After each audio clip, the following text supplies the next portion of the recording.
Real Madrid beats Pachuca 3-1 for the first win of the Club World Cup, and this is how Xabi Alonso managed that. Now, on paper, there's only one change that Xabi Alonso made coming into this match, and that was adding Arda into the starting lineup and removing Rodrigo Goes. Now, as the match started, it was quite clear that Xabi Alonso decided to move away from the 4-3-3 and instead decided to adapt a 4-4-2 diamond, with Bellingham, Valverde, Tchouaméni, and Arda Güler as the center mids. So let's kick it off with the most significant change in integrating Arda Güler into the starting lineup. Arda Güler was often dropping deep to receive the ball from the center backs. This led to Arda Güler directing the play, controlling the tempo, and opening up the pitch.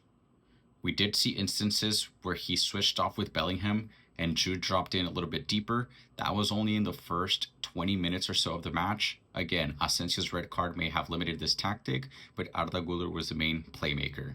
This on paper is the perfect approach because you have Fede Valverde, who's a great box-to-box midfielder, who has the ability and the fitness to run back and forth and get back defensively. You have Tchouaméni, who's your anchor in that defensive mid role. You have Jude Bellingham, who can attack the box quite well. And you have Arda Güler to start dictating the play from deeper in the pitch and proceed the ball moving forward. Fede Valverde as that box-to-box mid on the right-hand side is absolute perfection, especially when you have a player like Trent Alexander-Arnold, whose focus was to play that traditional right-back role, push up in the attack, and come back on defense. Now, I do want to highlight this is one of Valverde's main strengths.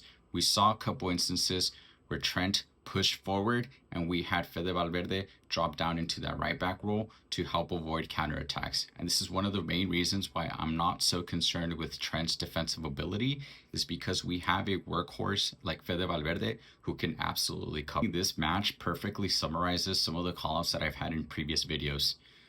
We saw Arda Güler playing that controlling tempo role. We saw Jude Bellingham playing that role in which he attacks the box, and we saw him opening up the score. We know that Jude Bellingham is capable of playing that deeper role as he did with Borussia Dortmund in his early years, but I've said it before, we've seen his best years with the Real Madrid jersey on when he attacks the goal and gets into those positions to either score or assist. That is where he is most influential.